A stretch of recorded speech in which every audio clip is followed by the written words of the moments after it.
สวัสดีค่ะวันนี้จะพาทำขนมเปี๊ยะนะคะก็จะเป็นอีกสูตรหนึ่งนะคะที่แป้งนุ่มแล้วก็แป้งบางค่ะสูตรนี้จะใช้เนยขาวค่ะซึ่งจะนุ่มกว่าน้ำมันพืชนะคะยังไงลองไปดูกันเลยค่ะขั้นตอนแรกนะคะเราก็จะทำแป้งชั้นนอกก่อนนะคะร่อนแป้งสาลีนะคะ200กรัมค่ะ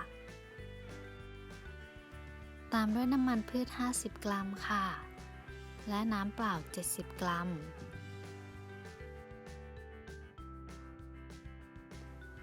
ตามด้วยน้ำตาลทรายนะคะ 40-50 กรัมค่ะ จากนั้นผสมให้เข้ากันก่อนที่จะนำออกมานวดข้างนอกนะคะ นวดเป็นเวลา 30 นาทีค่ะ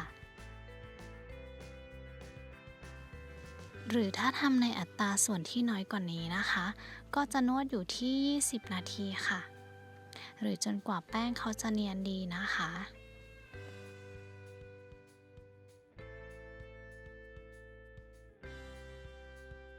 จากนั้นก็จะตามด้วยเนยขาว30 กรัมนะคะนวดให้ส่วนผสมทุกอย่างเข้ากันจนเนียนดี แล้วก็พักไว้เป็นเวลา1 ชั่วโมงค่ะ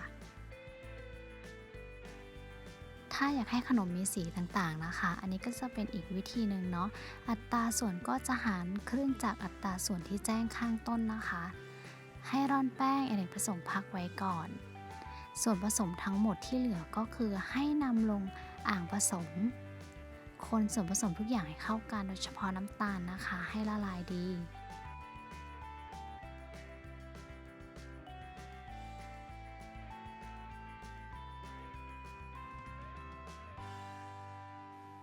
เทส่วนผสมของเหลวกลับไปที่แป้งอเนกประสงค์ที่ร่อนไว้นะคะ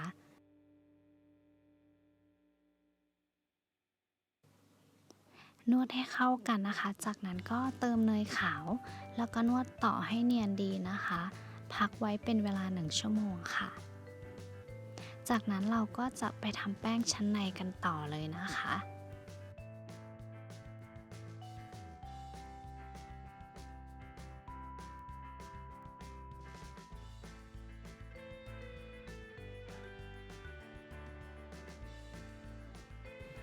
ขั้นต่อไปเราจะมาทำแป้งชั้นในนะคะ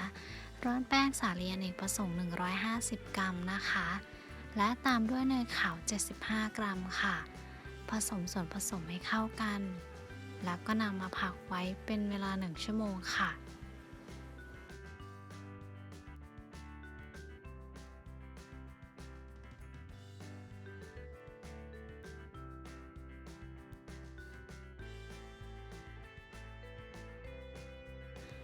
จากนั้นจะนำแป้งแต่ละก้อนมาชั่งน้ำหนักรวมก่อนนะคะ ว่าได้กี่กรัม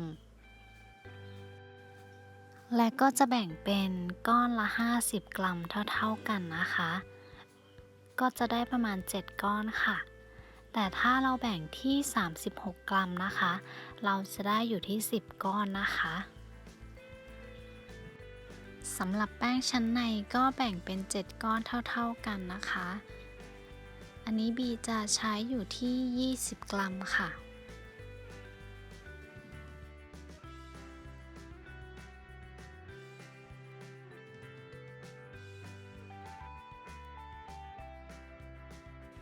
จากนั้นจะนำแป้งชั้นนอกมาห่อแป้งชั้นในอีกทีหนึ่งนะคะ ก็ทำไปเรื่อยๆนะคะ จากนั้นเราก็จะให้พักแป้งไว้ก่อนประมาณ20 นาทีค่ะ แล้วค่อยมารีดแป้งกันอีกทีหนึ่งนะคะ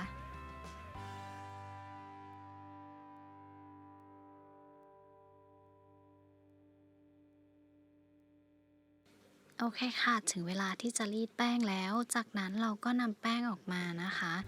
รีดให้เป็นวงรีค่ะ รีดให้แบนนะคะ การพักแป้งก็จะทำให้แป้งเขามีความยืดหยุ่นสูง เขาก็จะไม่ขาดง่ายอะค่ะ รู้สึกว่าแป้งจะนุ่มมากเลยรอบนี้ จากนั้นเราก็ให้ม้วนนะคะ อันนี้รอบที่1นะคะ เดี๋ยวเราจะไปรีดกันอีกรอบที่2นะคะ ก็ให้ตั้งแป้งเป็นแนวยาวแบบนี้ แล้วเราก็รีดค่ะ น่าจะประมาณนี้ก็น่าจะได้แล้วค่ะ จากนั้นเราก็ม้วนค่ะ แล้วก็ให้ตัดเป็น4 ชิ้นด้วยกันนะคะ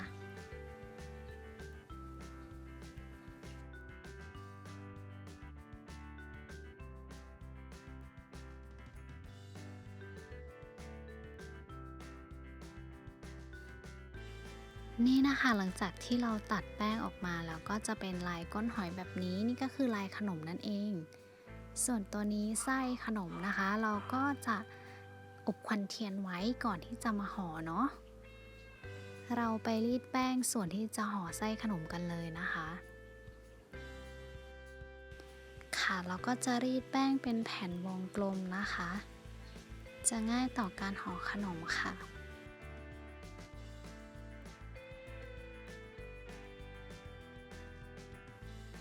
จากนั้นเราก็นำมาห่อได้เลยนะคะจะจับจีบตรงก้นขนมให้เป็นจีบก็ได้หรือว่าท่านใดจะแบบทำง่ายๆก็ได้ค่ะนี่เราก็จะได้แล้วนะคะเราก็จะทำแบบนี้ไปเรื่อยๆนะคะ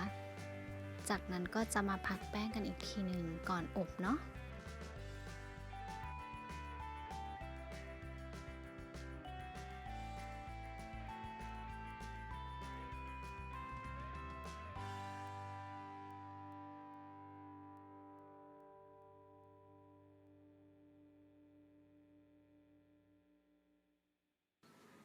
ส่วนนี้ก็จะเป็นไข่แดงแต่งหน้าขนมนะคะก็จะมี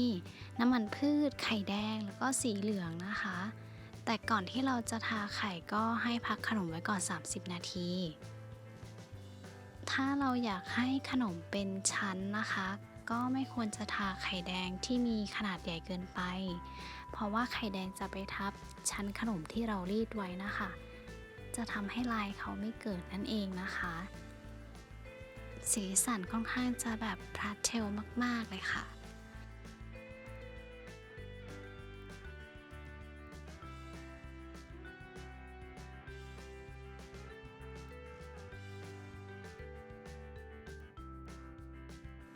หรือว่าจะตกแต่งงาดำเพิ่มเติมก็ได้นะคะจะทำให้ขนมดูมีสีสันมากขึ้นค่ะจะนำเข้าอบที่อุณหภูมิ160องศานะคะนาน27นาทีค่ะจากนั้นเราจะพักขนมให้เย็นก่อนนะคะก่อนที่จะนำมาอบควันเทียนอีกทีหนึ่ง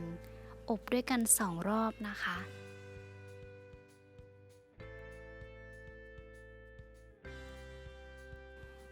นี่ค่ะหลังจากที่เราพักขนมให้เย็นแล้ว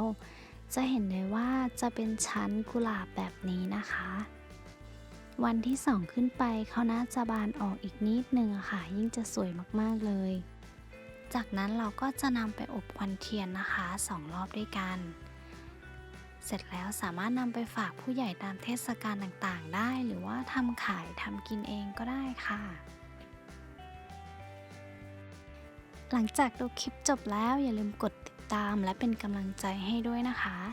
แล้วก็มาเจอกันใหม่คลิปหน้าว่าจะเป็นขนมอะไรหรือเมนูอะไรนะคะสำหรับวันนี้บ๊ายบายค่ะ